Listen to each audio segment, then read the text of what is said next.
7 дэлбээ дор сардын үлгэр Жиниа хэмээх нэгэн охин байжээ.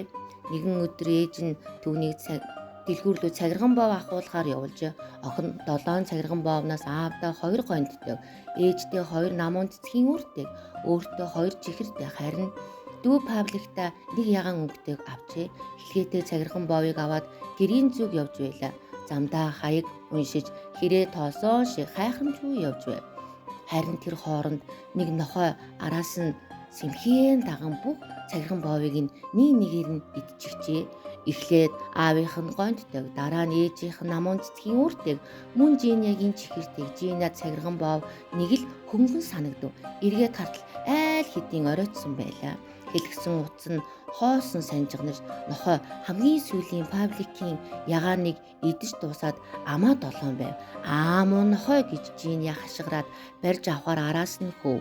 Гүйсээр гүйцэн чимгүй өөрөө харин төөрж орхив. Эрхэн тойрныхыгаа харахад өндөр байшин байхгүй. Намхан байшингууд мэдгүй газар хүрээд ирчээ. Жини айгаад уйлж гарав. Гинт ханаас жимбүүмэд нэг имгэн гараад ирэв. Охин минь юунд уйлив гэв. Жини имэд бүгдийг ярьж өгөв. Имгэн охиныг өрөвдөн цэцэрлэгтэй дагуулan ороод уйлах хэрэггүй дээ. Би чамд туслая. Надад цагирган бов бас мөнгө байхгүй л дээ. Харин цэцэрлэгт маань хүслийг биелүүлдэг 7 дэлбээд нэгэн шидэд цэцэг ургадаг юм. Жаахан анхааралгүй явдаг чамайг сайн охин гэдгийг би мэднэ. Чамд би 7 дэлбээд цэцгээ бэлгэлээ. Тэр чамд бүгдийг бүтээж өгнө гэв.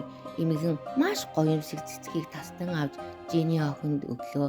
Тэр цэцэг шар, улаан, ногоон, хөх, улбар шар, ягаан, цэнхэр гээд өөрийн өнгөтэй 7 дэлбээтэйг энэ цэцэг энгийн биш. Чиний хүссэн бүхнийг биелүүлнэ. Хүслээ биелүүлэхгүй тулд нэг дэлбээг тастан хийсгээд нис дэлбээхэн өрнөөс дорн хүртэл өмнөдөөс умард хүртэл дамжин тойрон буцаад тэр хүрт газар ирмэгс хүслийг минь биелүүл гэж хэлээд хүсэл минь биелэх болтугай гэж тэр даруйд хүслэх биелэх болно. Жиниа эмгэнд элдгээр талархан хаалгаар гармагцаа хүрэх газраа мэдэхгүйгээ саналаа. Тэгээд цэцэрлэг лүү буцан очин хамгийн ойрын цагдаагийн газар хүргэжхийг гуйхыг хүстэл гэтэл урд нь байгаагүй юм шиг эмгэнч байгаагүй цэцэрлэгч байдгүй. Яана гэж Жиниа нөгөө л уйлдгаараа хамраа атрилган ирээд л уйлж гарав. Гинт шидэд цэцгээ саналаа. За энэ 7 дэлбээд цэцэгтгээ чинь юу болохыг үзье гэж Жиниа түрхэн шиг шар дэлбэгийн таслан хийсгээд нис дэлбэхийн өрнөөс дорн хүртэл өмнөдөөс умард хүртэл тойрон буцаад тэр хүрт газар ирмэгт хүслийг минь биелүүлээрэ. Цагирган бовоо аваад гэртээ очсон байх болтугай гэж амандаа шивнэв. Хийж дуусан үгүй юу л хэлхээтэй цагирган бовоо барьчихсан. Гэртээ зогсож байхад тэр ээжтэй цагирган бовоо өчгөөд дотроо бодлоо. Энэ үнэхээр гайхалтай хамгийн гоё цэцэг юм, хамгийн гоё савнд л байх ёстой. Жиниа жижигхэн охин болохоор сандал дээр гараад хамгийн дээр тавиур дээр байгаа ээжийнхээ хайртай савнд хүрлээ. Яг тэр үед цонхны дэрвдэр хідэн хэрээ нисэж байв. Жиниач мэдээж 7 юу 8 уу хідэн хэрэг байгааг мэдмээр санагдаж амаа ангаалхан хуруугаа даран тоолж хэлээ. Харин савн доош унаж жижиг хэсгүүд нь хагаран өсрөв. Чимэн юу хагалцгаа юм юу арай миний хайртай сав биш биз гэж ээж нь галтгооны өрөөнөөс асуув. Үгүй ээжээ үгүй. Би юу ч хагалаагүй. Та тэгж сонссон байх гэж Жиниа хэлв.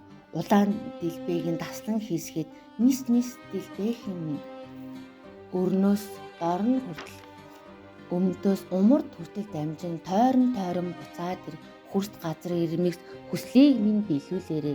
Ээжийн хайртай сав бүтэн болтугай гэж шивнэлээ. Тэр даруй савны хагарсан хэсгүүд биетэйгээ нээж бүтэн боллоо. Ээж нь галтгооны өрөөнөөс гүйж иртэл хайртай сав нь юу ч болоогүй мэд байрандаа байж байв. Ээж нь Жиниг болгоомжтой байгаарай гэж хэлээд гадаа гарч тоглол гэв. Гадагш гартал хөвгүүд Элсэнд бургас хатгаж хуучин банзан дээр сууцгаан тоглож байв. Хөвгүүдээ надтай хамт тоглооч гэтэл хөвгүүд бид хойд туйл гэж тоглож байна. Хойд туйлд бид охидыг авахгүй гэцгээв. Эн чинь хойд туйл биш банзал байна шүү дээ гэж Жиниа хэлв. Хөвгүүд банз бишээ эн чинь мөс байхгүй юу? Цаашаа яв битгий саад болоод байг гэлээ. Тэгэхээр нь авахгүй юм бидтэй гэхэд авахгүй цаашаа яв. Жиниа тэгж бай. Би та наргүйгээр яг одоо хойд туйл дээр очиндоо харин та нарын шиг банз биш яг жинхэнэ дээр нь очино гэд тэднээс баг зэрэг холдож зогсоод ид шидийн 7 дэлбээ цэцгнээсээ хөх дэлбээг нь таслан аваад хийсгээд нис дэлбээх нь өрнөдөөс дорн хүртэл өрнөөс умард хүртэл дамжин тойрон буцаад хүрт газар ирбэс хүслийн минь билүүлээрээ яг одоо хойд туйл дээр оч тугай химэн шинжээ. Хэлж дуусаагүй байтал хаанаас ч юм бүү мэд хой салхи гарч нарыг халгалан шүн болж газар дэлхий хөл доороо эргүүлэгмиг эргэлдэн гарав. Зуны таашинцтай хөл нүцгэн Жиниа хойд туйл дээр гав ганцаараа зогсож байв. Харин тэнд маш хүйтэн байлаа. Ээжээ хүлдэхнээ гэж Жиниа хашгираад уйлж эхлэв. Харин нулимсны тэр дороо мөс болон хуурж тогтжээ. Ингэж байтал мөсөн уулнуудын цаанаас нөгөөгөөсөө аймаар 7 баавга гарч ирээд шууд охиныг чиглэн айсв. Эхнийх нь бохомдсон, хоёр дахь нь зэвүүн муухай, гурав дахь нь дугуйн малгайтай, дөрөв дахь нь эцэн хий, тав дахь нь гурин хай, зургаа дахь нь цоохорсон, долоо дахь нь бутаасаа том ухаан атлайсан Жиниа биелсэн гараараа 7 дэлбээ цэцгийг авч ногоон дэлбэгийн таслан хийсгэж байдаг чадлаараа нис дэлбээх юм өрнөдөөс дорн хүртэл өрнөөс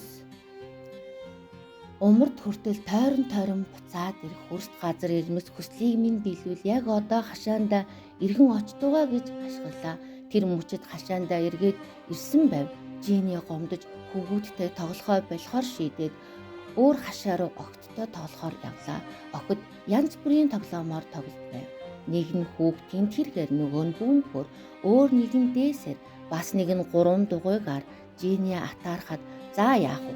Хүнд нь тулсан байдгийг үзэвлээд үгүй л доо гэж бодоод 7 дэлбээ цэцгээ гаргаж улбар шат дэлбэгийн таслан хийсгээд нис дэлбээхэн өрнөдөөс дорн хүртэл өрнөдөөс умард хүртэл тойрон буцаад ирэх хүрст газар ирмэс хүслийг минь биелүүлээрээ дэлхийн бүх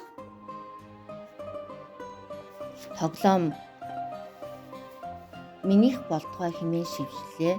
Яг тэр мөчид л хаанаас ч юм бүү мэд тоглоомод гарч ирэн Жиниа руу зүтгэлээ. Хүүхдтэй нүдээ анин чанга анивчин гүйлдэн ирэв.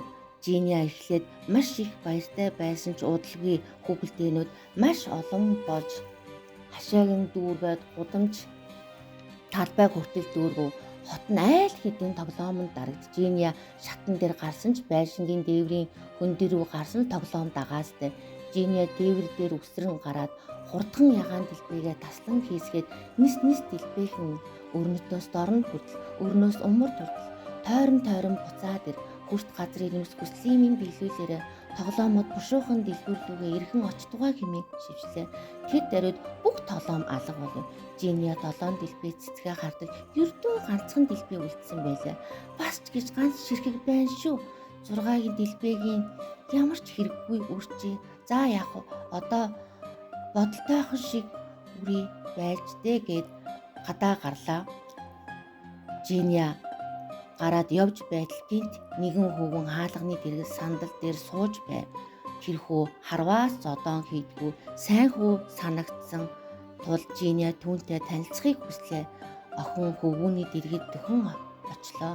Чиний нэрийг хэн гэдэг вэ? Бития. Харин чиний нэрийг хэн гэдэг вэ? Жиниа. Хоёулаа хөөцөлдөн тоглох. Чадахгүй нэ. Бид доглон шүү дээ. Жиниа түүний хөл рүү нь хараад хөөрхий чи надад маш их таалагдсан болохоор чамтай гүйж тогломоор байна гэхэд Бития Чиз гэсэн надад таалагдаж байна. Би ч бас чамтай гүмээр л байна. Даанч болох үггүй л дээ. Юу ч нэмэргүй гэв. Жиний халааснаас ид шидийн 7 дэлбээ цэцгээ гаргаж ирээд охин болгоомжтойгоор хамгийн сүүлийн цэнхэр дэлбээг дастан хийсгээд нис дэлбээхэн өрнөөс дорн хүртэл өрнөдөөс умуур турталт амжин тойрон буцаад ир. Хурц газар ирмэгс хүслийг минь биелүүлээрэ. Би тия эрүүл болох болтугай. Яг тэр агшинд жаалхуу сандлаасаа үгсрэн босож Жиниата уралдан тоглож хичээгээд гүйцэхээргүй. Би тия сайн гүйж байв.